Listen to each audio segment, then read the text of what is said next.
예, 오늘은 증거계라는 제목으로 말씀의 은혜를 나누겠습니다. 이제 오늘부터 본격적으로 이 성막에 대한 내용이 시작됩니다. 그래서 이제 오늘 본문은 성막에서 가장 중요한 기구인 증거계에 대한 말씀으로 성막의 내용을 시작하고 있습니다. 그래서 우리가 성막에 대한 본격적인 내용을 들어가기에 앞서서 기본적인 지식들은 좀 그 성막이 어떻게 생겼고 그거는 알아야 될 거 아니에요. 그죠?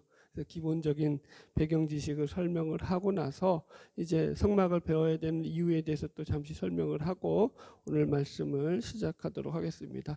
제가 드린 지도를 보면은 이제 성막의 모양이 나왔어요. 이게 이제 성막의 구조거든요. 이따가 이제 제가 이 성막의 구조에 대해서 이제 자세하게 설명을 해드릴 거예요. 먼저 우리가 성막을 배워야 되는 이유에 대해서 한번 생각해 보겠습니다.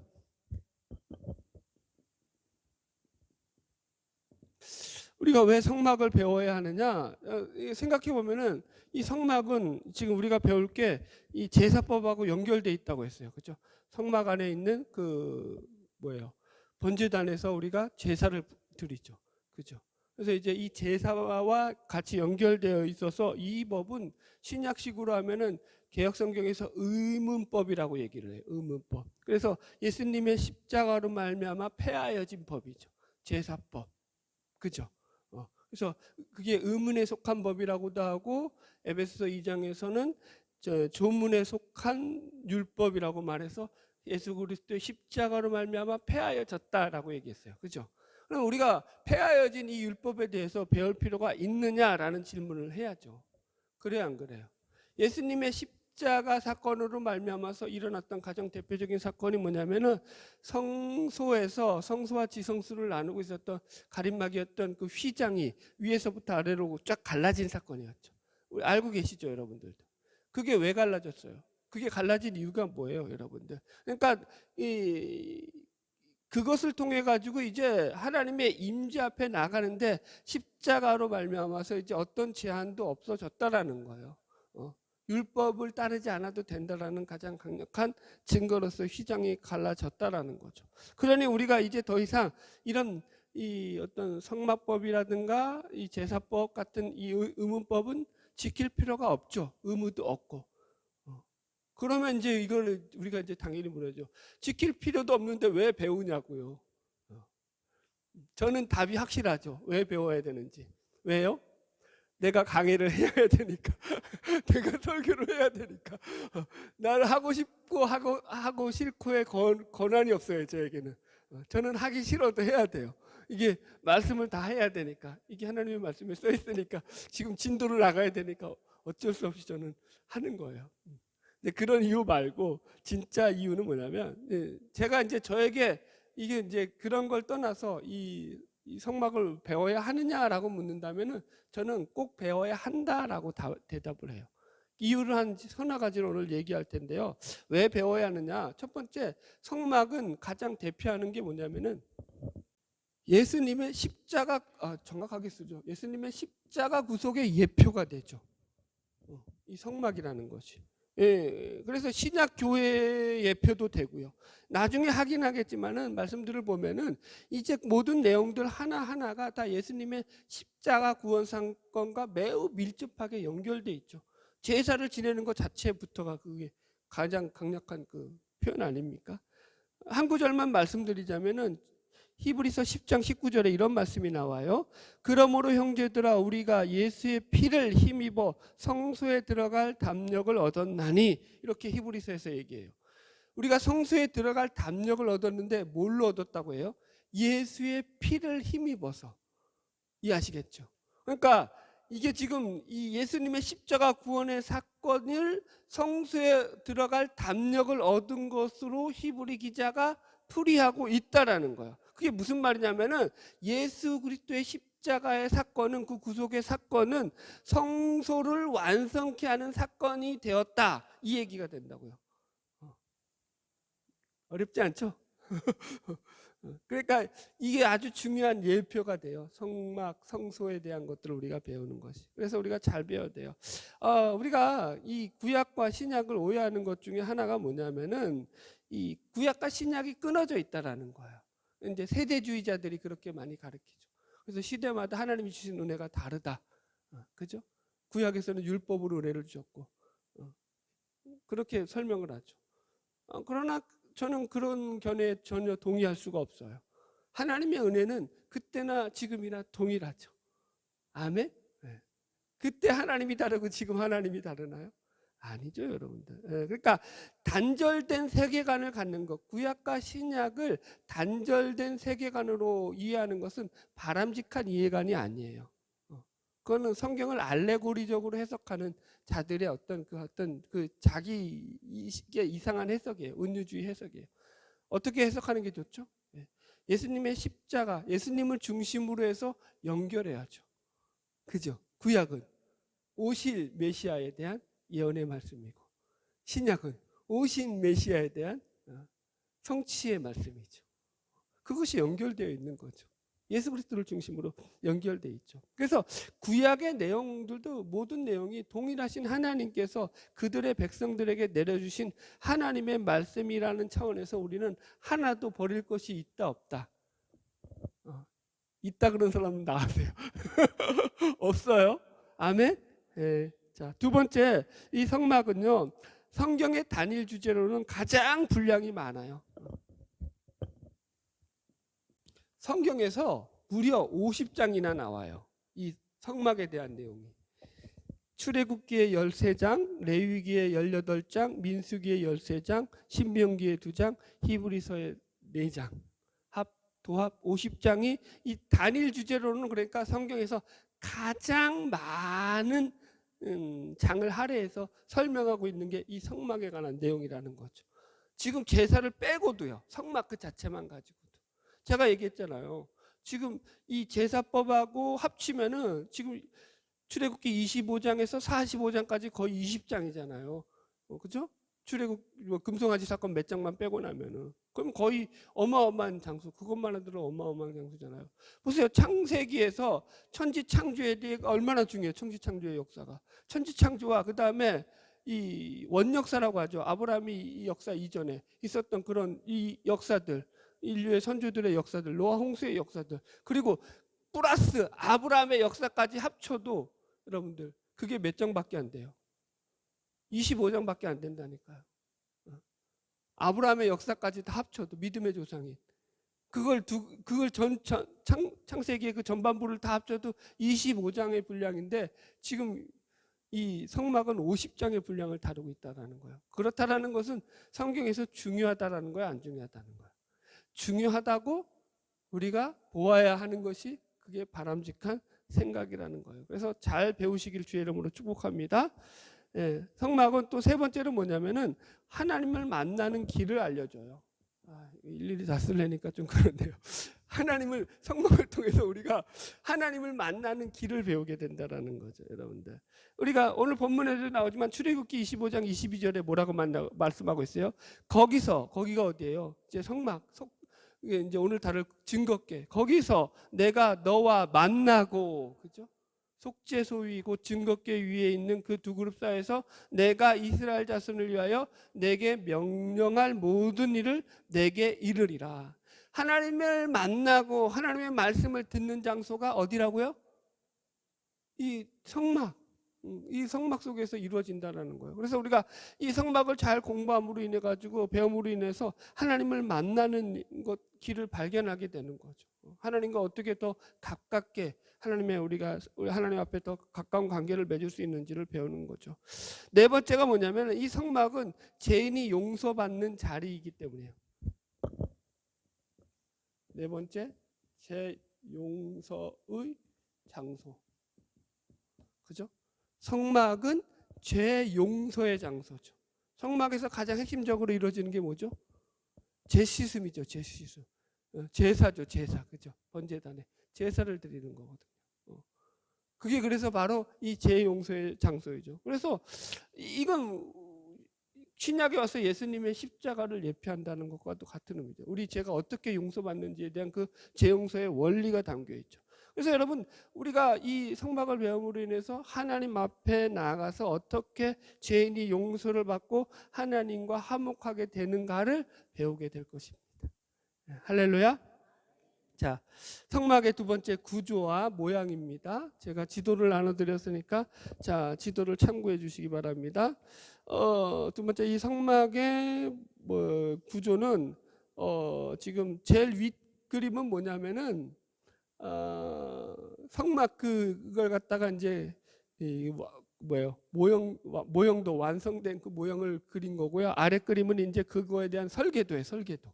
예. 그런데 이제 제가 가장 좋은 것들로 인터넷에서 찾아서 뽑았는데 제대로 진하게 뽑았는데 이렇게 나온 거예요. 울타리는 여러분들 아래 거 참고하면 돼요. 울타리는 이해하셨죠? 그래서 이제 이 울타리가 이 크기가 어떻게 되냐면은 이 가장 긴 쪽이 100큐빗, 100큐빗이니까 50m 정도, 45m에서 50m 정도 된다고 생각하시면 돼요. 그 다음에 짧은 쪽, 이 출입문 쪽 있죠. 동쪽이라고 써 있죠. 이 동쪽으로 출입문 쪽이 50큐빗이에요. 그래서 이게 22m. 그러니까 22m, 폭이 22m, 길이가 한 45m 되는 그런 울타리가 쳐져 있는 그런 장소다라고 생각하시면 됩니다. 그래서 그 안에 이제 이 출입문이 어디에 있어요? 지금 보시면 동쪽이라고 표시된 데 있죠. 동쪽이 출입문이에요. 그래서 이 동쪽 출입문이 있고 그 동쪽의 출입문을 처음에 딱 들어가면 제일 앞에 출입문 앞에 있는 게 뭐죠? 번제단이 있죠. 이해하셨죠? 그러니까 번제단에서 뭘 해야 돼요? 제사를 드려서 죄를 씻어야 돼요.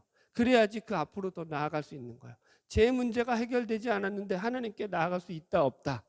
없다, 이거 상징하는 거죠. 그죠? 그리고 나서 두 번째 물두멍이에요. 그러니까 물두멍은 왜 있냐면은 제사를 지낸 제사장이 손을 씻고 몸을 정결케 하고 나서 성소로 들어가기 위한 절차예요. 성소로 들어갈 때 몸을 씻고 들어가야 돼요. 몸을 정결케 하고 들어가야 돼요. 이해하셨죠? 그래서 이제 물두멍이 있고 그 다음에 이제 텐트가 있죠. 위에 그림에 텐트. 이걸 이제 텐트를 갖다가 지금 이건 설계도는 좀 세부를 그려놓은 건데 이 텐트가 바로 성소예요. 성소. 성막이죠. 성막.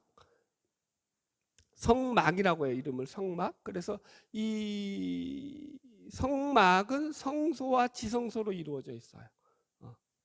그래서 이제 여기 자세히 보면은 이 성막 안에 성소에 처음에 이제 딱 입구에 들어가면은 제일 입구 이제 여기서 여러분들 그림에서 보면 나오듯이 들어가자마자 오른쪽이죠. 오른쪽에 뭐가 있다고 써 있어요? 진설병. 우리말로 하면 떡상이 놓여져 있어요. 그리고 왼쪽에는 황금 등대가 있어요. 정금 등대. 이해하셨죠? 그리고 그 앞쪽으로 뭐가 있냐면은 분향단이 있어요. 분향단. 그래서 이제 불 피우는 단, 분향단. 이해하셨죠? 그러니까 향기를 올려드리는 거죠. 그리고 나서 그 뒤에 뭐가 있냐면은 휘장이 쳐져 있어요. 성소에 휘장이 쳐져 있고 그 뒤로 가면 오늘 우리가 공부할 증거궤가 있어요. 증거궤가 있는 곳이 지성소예요. 그래서 지성소는 아무나 못 들어가죠. 대제사장만 1년에 1차 딱 한 번 들어가는 장소가 지성소죠. 이해되셨으면 아멘. 예. 그러니까 뭐 깊이 다룰 거는 아니에요. 앞으로 우리가 이제 계속 공부하면서 내용을 자세히 다룰 거기 때문에 제가 이렇게 간략하게 이제 성막의 모양과 구조에 대해서 설명을 드렸습니다. 자, 이제 오늘 본문 말씀 이제 이런 이해를 가지고 시작하도록 하겠습니다. 10절 말씀 같이 읽으면서 말씀 들어가 보도록 하겠습니다. 출애굽기 25장 10절이에요. 출애굽기 25장 10절 시작. 그들은 조각목으로 궤를 짜되 길이는 2규빗 반, 너비는 1규빗 반, 높이는 1규빗 반으로 되게 하고. 자, 먼저 보면은 이제 여기서 이 궤를 만들라 할 때 이 궤라는 게 22절에 증거궤라고 나오죠. 거기서 내가 너와 만나고 속죄소 위 곧 증거궤에 있는 두 그룹 사이 이렇게 나와서 그 궤가 증거궤라는 걸 알 수 있어요. 그래서 이 궤는 증거궤라고도 부르고 이름이 명칭이 많아요. 여러분들 아는 대로 얘기해 봐요. 이 명칭, 증거궤의 명칭. 법궤, 그렇죠? 법궤라고도 부르고 또 뭐라고 하죠? 언약궤라고도 부르고요. 성경에서 많이 나와요, 이름이. 그 다음에 또 여호와의 궤라고도 불러요. 이름이 여러 가지로 명칭이 불려져요. 그게 대표적인 명칭들이 요 정도라고 이해하시면 돼요.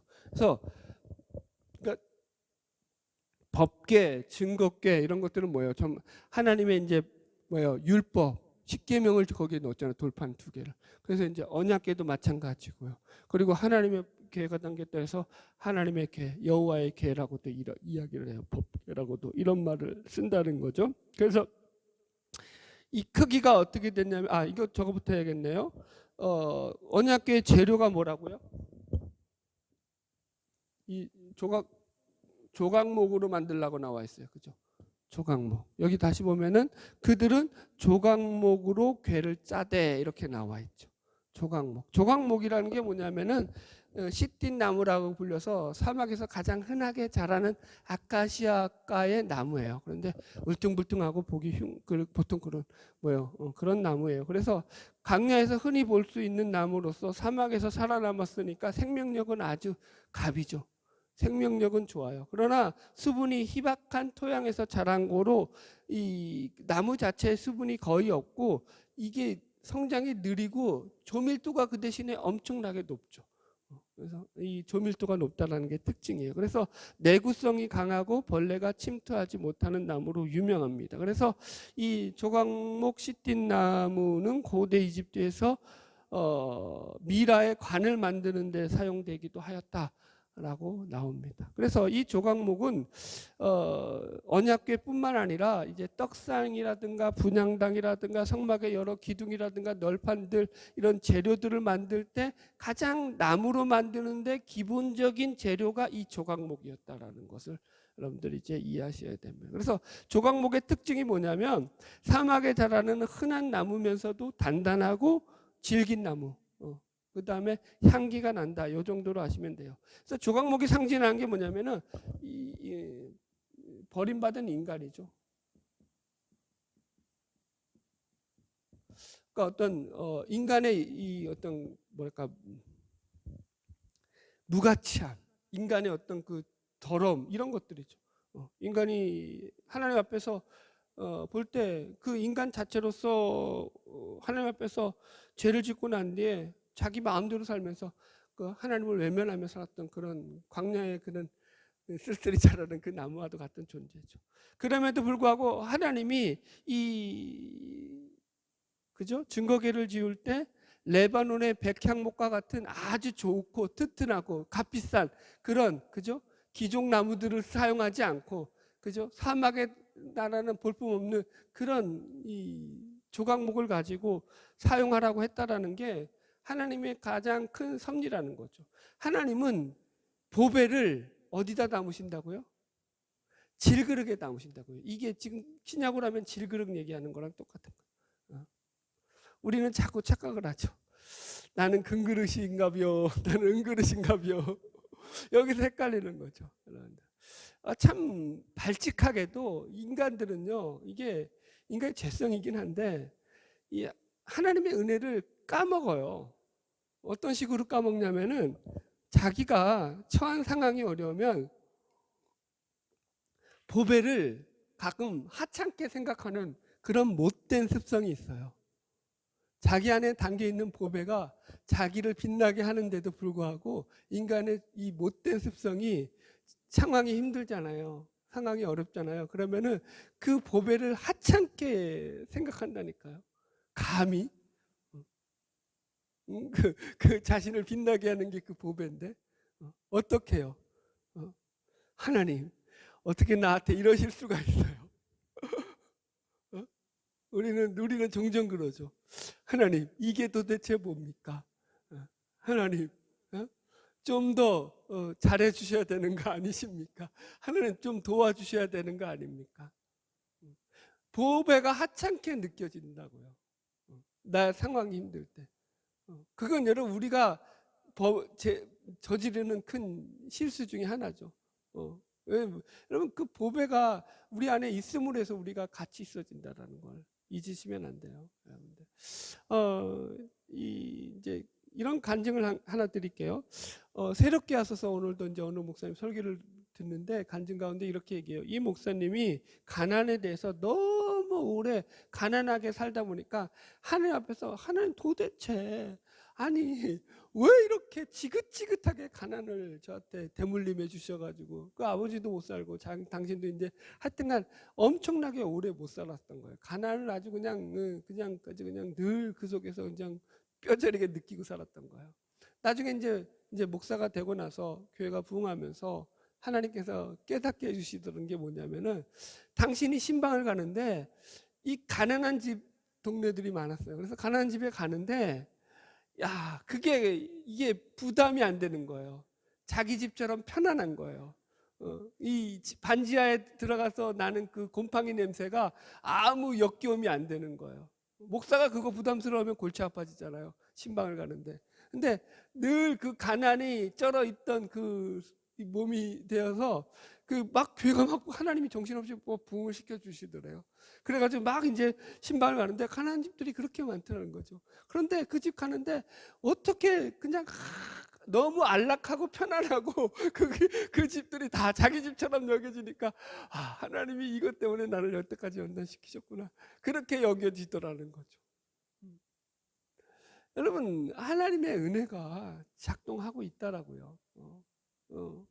어떤 목사님은 게임 중독에 빠져가지고 그냥 반평생을 갖다가 게임에 미쳐 살다가 하나님이 살려주시질 않나. 우리가 하나님 앞에서 우리가 뭐 그렇게 대단한 게 아니라 여전히 우리에게는 부족하고 모자라고 연약하고 미련한 부분들이 그대로 오늘날도 있음에도 불구하고 하나님은 그 모습 그대로 조각목을 빚어가듯이 빚어가신다고요. 아멘. 아름답게 빚어가는 저 여러분 되기를 축복합니다. 자, 이 조각목의 크기가 어떻게 되냐면은 2규빗 반, 길이가 너비가 1규빗 반, 높이가 1규빗 반이에요. 그래서 이 1규빗이 45cm라고 합니다. 그러니까 그걸 길이 2규빗으로 하면은 한 116cm 정도 되고요. 1규빗 반을 하면 76cm 정도 돼요. 그러니까 제가 약간 그림을 그리자면 이 정도 되는데 이 정도 되는 사각형이에요. 그런데 여기다가 이제 개를 저거 맨 거죠. 이게 점점점점점. 그래서 이게 이제 이렇게 여기도 이제 괴가 이렇게 고리로 해가지고 연결돼 있고. 이렇게 됐나 하여튼 몰라요. 네 고리로 연결돼 있어요. 이렇게. 네. 그래서 이게 약 한 116cm. 그러니까 약 1m 조금 더 길다고 보시면 돼요. 그 다음에 이 높이 길이가 너비가 76. 여기도 76cm, 여기도 76cm. 대충 이해하셨죠? 사각형 크기예요, 이게. 예, 이게 증거의 크기라는 거예요. 그러니까 쉽게 말해서 이 정도 되는 크기예요. 감 잡으셨죠? 그러니까 크다는 거예요, 그렇게 안 크다는 거예요.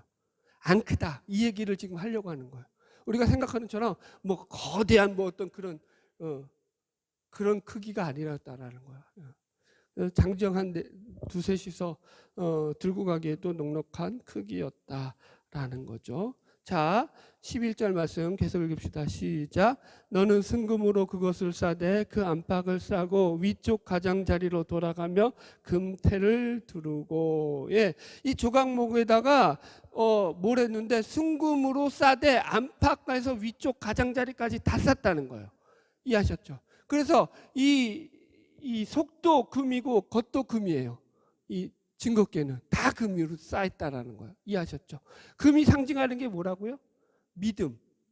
그러니까 쉽게 말해서 이 조각목 위에 은혜가 덮여지고 믿음이 덮여지니까 거기 속에서 하나님의 귀한 임재를 체험하는 장소가 되더라. 이렇게 우리가 해석할 수 있다라는 거예요. 여러분 어떤 사람은 하나님을 만나기 전에 자살을 결심했다가 하나님을 만나고 난 뒤 세계적인 부흥사가 된 사람도 있고요. 인류 역사상 최고의 설교가로 뽑는 사람이 스펄전 목사죠. 지금도 마찬가지예요. 그분의 설교로 약 1억 명이 회심했다라고 보통 보아요. 그러니까 어마어마한 그 설교의 영향력을 가졌죠. 그러면 그분을 그렇게 위대한 설교가로 치는 이유가 뭐냐면 스펄전 목사는 여전히 설교를 하면서도 그 속에 우울증을 앓고 있었다고요. 우울증 환자였다니까요. 그런데 그걸 숨기지 않았다고요. 자신의 연약감 때문에 하나님을 증거하는데 자신의 연약감을 그대로 고백하면서 하나님을 증거했다고요. 여러분, 우리가 마찬가지죠. 여러분, 우리가 뭐가 어디서 자꾸 틀어지냐면은 자꾸 내가 질그릇인데 이 질그릇이 빛이 나기를 바라는 데서 틀어지는 거예요. 신앙은. 그죠? 이 질그릇을 자꾸 빛을 내려고 하면은 질그릇은 깨끗하기만 하면 돼요. 더럽지만 않으면 된다고요. 근데 여기다가 자꾸 하나님이 금태를 입혀줘야 되는데 내가 금태를 입히려고 하니까 이게 자꾸 신앙의 오류가 발생하는 거죠. 하나님이 함께 하실 때 믿음으로 승리하는 인생이 될 줄로 믿습니다. 자, 12절 넘어갑시다. 금고리 넷을 부어 만들라 그 네 발에 달되 이쪽에 두 고리 저쪽에 두 고리를 달며. 그래서 금고리 네 개를 만들라는 거예요. 이렇게 여기 하나 둘 셋 넷 이해하셨죠? 이 공구리에다가 이제 괴를 끼는 거예요. 한번 자 봅시다. 계속 채를 끼는 거예요. 채. 잠깐 몇 절 나오죠? 12절 다 읽었죠? 13절 시작. 조각목으로 채를 만들어 금으로 싸고. 그래서 채라는 게 막대기예요. 이 금구리에 끼울 수 있는 채. 이해하셨죠? 막대기를 끼는 거예요. 그래서 이 막대기를 평상시에도 계속 끼워 놓는 거예요. 움직이지 않을 때도. 그 뒤에 나오죠? 읽어봅시다. 15절 시작. 채를 괴 구리에 갠 채로 두고 빼내지 말지며. 그죠? 이거 빼내지 말라는 거예요. 왜? 뭐 하자는 거예요? 이동할 준비를 하라는 거예요. 5분 대기죠. 갑자기 이동할 수 있어요? 없어요? 얼마든지 상황상 갑자기 이동할 수 있는데 채를 옆에 뒀다가 그거 잘못하면 못 찾으면 어떻게 해요? 손으로 막 움직일 수 있잖아요. 증거계 손으로 만졌다가 그죠? 죽었죠. 아시죠? 우사가. 그러니까 증거계는 항상 뭐예요? 괴를 왜 끼워놓은 거예요? 괴를 가지고 증거계를 만지지 말라는 거예요. 쉽게 말해서. 하나님 임재한 걸 건들지 말라는 거예요. 그래서 괴를 들고 옮기라는 거죠. 이동하라는 거죠. 아, 이렇게 끼워줘야겠다. 이거 그림 잘못됐어요. 생각해 보니까 괴가 이렇게 끼워줘야 돼요. 그죠? 왜 이렇게 끼워야 되는지 이제 알았어요. 왜 이렇게 끼워야 되냐면은 사람이 이렇게 들고 옮겨야 되잖아요. 이해하셨죠? 1m가 넘어가면 이렇게 되면 힘들잖아요. 그죠? 가까운 쪽에서 여기서 한 사람 들고 뒤에서 한 사람 들고 해야 되니까 이게 아마 이렇게 길게 이렇게 끼워졌을 거예요. 야, 오늘 또 새로운 거 하나 발견했네. 자, 계속 그래서 이제 이 괴를 끼라는 거예요. 끼운 상태로 있으라는 거예요. 그러니까 여러분 언약궤를 운반할 때 만지지 말라라는 거예요, 여러분들. 그래서 고아자 소리 이걸 어깨에 메고 운반했다고 하죠. 이렇게 어깨에다 메고. 그래서 이 귀체를 고리에 끼워서 두고 빼지 말라라는 것은 우리 영적인 의미를 따진다면은 신자들에게 영적 싸움에서 날마다 5분 대기조로 준비하고 있어라. 영적 싸움에 준비된 싸움을 해라. 이거죠, 여러분들. 마귀하고 싸울 준비를 늘 우리 속에서 갖추고 있어라라는 거예요. 그죠? 근신하고 깨어 있어라는 거죠. 늘 여러분들 우리가 영적으로 깨어 있어야 돼요. 민감해야 돼요. 아멘. 할렐루야. 예, 그 다음 거 나가죠. 16절 시작. 내가 내게 줄 증거판을 궤 속에 들주며. 여기서 이제 증거판은 뭐예요? 앞으로 하나님께서 모세에게 줄 십계명 돌판. 그죠? 두 개죠. 그거 이제 대신계명, 대인계명 적은 그 돌판 두 개를 거기 증거판을 넣으라는 거예요. 그래서 증거판을 넣는다고 해서 증거궤다라고 이름을 지금 붙이는 거죠. 자, 퀴즈. 그러면 이 증거궤 안에 들어갔던 세 가지 내용물 뭐죠? 지금 한 가지는 얘기했어요. 증거판. 쉽게 말해서 십계명 그거. 적힌 돌판. 자, 얘기해 보세요. 뭐예요? 만나 하면 안 되고 만나를 그냥 넣는다고요? 만나를 담은 항아리. 맞은 걸로 쳐드릴게요. 만나를 담은 항아리. 그 다음에 또 하나. 땡! 모세 지팡이 아니야. 그렇지. 아론의 쌍난 지팡이. 뭐. 아론의 쌍난 지팡이. 모세 지팡이가 아니라.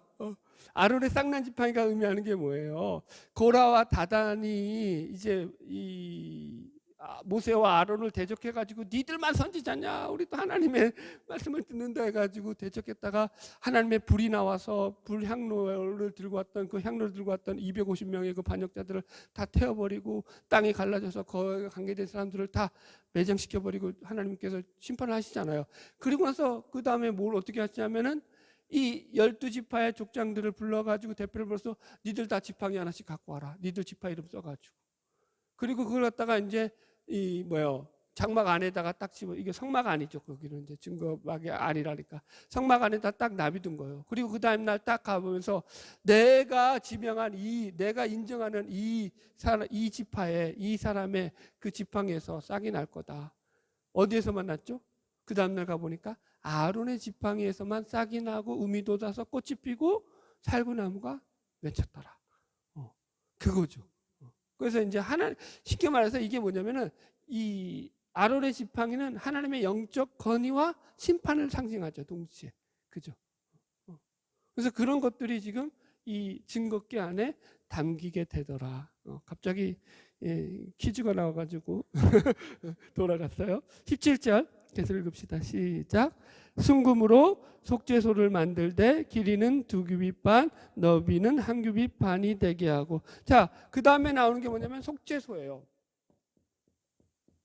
속죄소는 뭐냐면 지금 이게 이제 증거궤잖아요. 이 궤 위에 얹는 덮개예요. 뚜껑이에요. 뚜껑.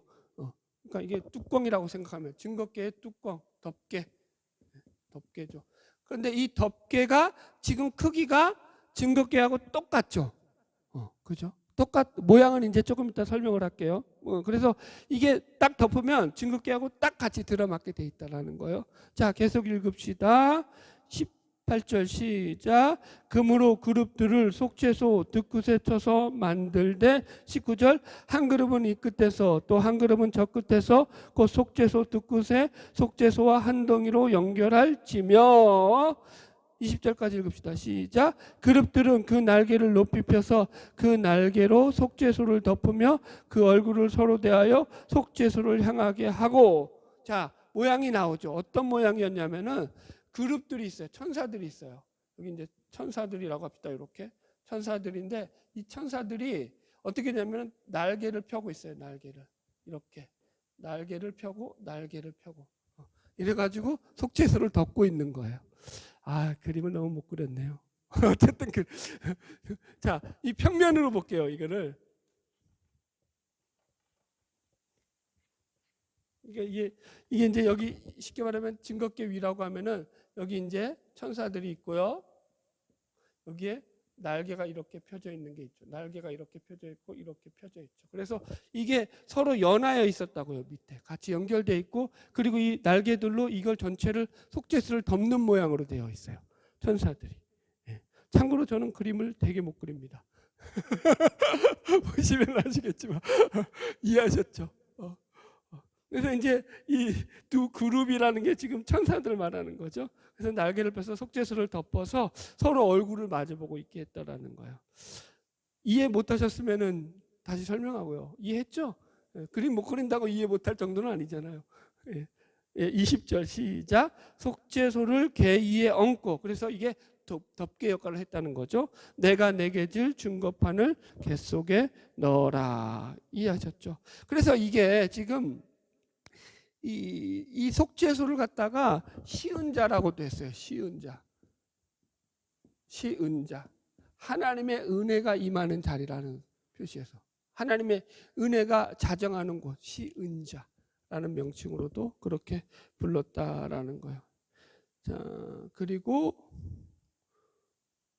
21절 금방 했죠? 21절 잠깐만요. 22절 계속 읽읍시다. 시작. 거기서 내가 너와 만나고 속죄소 위 곧 증거궤 위에 있는 두 그룹 사이에서 내가 이스라엘 자손을 위하여 내게 명령할 모든 일을 내게 이르리라. 예, 그래서 지금 이 속죄소 이 속죄소를 덮은 그 증거궤에서 하나님께서 그들 가운데 만나고 그들 가운데 명령할 모든 일을 알릴 것이다. 이렇게 말씀하고 있습니다. 그래서 지금 이것을 통해 가지고 지금 법궤가 세워진 가장 중요한 목적이 하나님이 그들 가운데 임재하시고 그들 가운데 말씀하시고 자정하시는 장소로서 지금 이 속죄소가 지금 이들 가운데 주어지고 있더라는 거예요. 그래서 성경을 보면은 이 속죄소와 관련된, 속죄소라고 하면 안 되고 증거궤라고 해야겠죠. 이 증거궤, 언약궤, 법궤라고 하는 이것과 관련된 에피소드들이 매우 많죠. 예를 들어서 이제 여호수아서에 처음 보면은 여호수아서 아이성 전투에서 이스라엘 백성들이 지잖아요. 여리고 싸움에서는 그렇게 큰 승리를 했는데 그 작은 여리고 아이성도 못 점령하고 지고 나니까 여호수아가 장로들하고 했던 행동이 뭐냐면 하루 종일 그 속죄소 자꾸 속죄소라고 하네. 이 증거궤, 언약궤, 법궤 앞에 가가지고 통곡을 하는 거예요. 언약궤 앞에, 하나님의 언약궤 앞에 앉아가지고 아이고 하나님, 아이고 왜 이러셨어요? 우리가 왜 그런지 모르겠어요 하면서 통곡을 했다고 나와요. 여러분들 읽어드릴게요. 여호수아서 7장 6절. 여호수아가 옷을 찢고 이스라엘 장로들과 함께 여호와의 궤 앞에서 땅에 엎드려 머리에 티끌을 무릅쓰고 저물도록 있다가. 왜 이랬다고요? 하나님의 음성을 듣기 위해서. 하나님, 우리가 왜 패했는지 모르겠어요. 우리가 왜 졌는지 모르겠어요. 이런 사건들이 이제 그래서 이 법궤 안에서 이 법궤를 통해서 이루어지는 대표적인 사건들로서 성경에 나오고 있습니다. 그럼에도 불구하고 우리가 이 언약궤를 하면서 주의해야 될 건 뭐냐면 이것이 어떤 주술적 도구로 사용되어서는 안 된다라는 거예요. 이해하셨죠?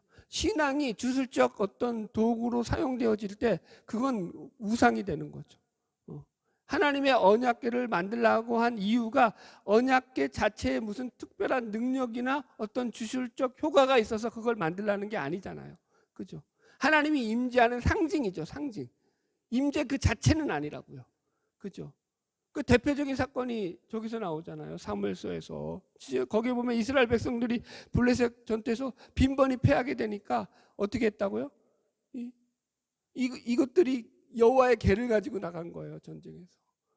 그거 가지고 나가면 블레셋과 싸우면서 이길 거라고 생각하는 거죠. 그런데 어떻게 됐다고요? 패배도 그런 패배가 없죠. 참패를 했죠. 거기서 참패를 하고 나서 거기에 그 옴니와 비느하스 그 제사장의 두 아들, 엘리 두 아들까지도 그 전쟁터에서 죽임을 당하고 그 소식을 들었던 엘리는 앉아있다가 목이 꼬꾸라져서 죽고 여튼 아주 비참한 결과를 갖고 왔죠. 그러니까 그건 언약궤가 주술적 도구로 사용되어서 안 된다라는 가장 강력한 하나의 성경이 암시해주고 있는 우리의 교훈이죠, 여러분들. 그래서 우리가 언약궤가 가지는 가장 큰 의미는 뭐냐면 하나님의 임재의 상징이라고요. 상징. 그죠? 하나님이 어떻게 임재하신다고요? 쓸모없는 우리, 버림받은 조각목 같은 우리 인생 가운데서 우리가 금으로 우리를 갖다가 단장할 때, 즉 뭐예요? 믿음으로 우리를 세워나갈 때, 하나님의 은혜의 보좌 앞에 우리가 나아갈 때 그 자리에 하나님이 우리 가운데 임하시고 말씀하시고 역사하신다. 이 얘기하는 거 아니에요 지금? 아멘? 그게 구약에서는 이 속죄소로 언약궤로 이루어졌다면 신약에서는 예수 그리스도의 십자가로 이루어졌다는 거죠. 그래서 휘장이 갈라진 거 아니에요.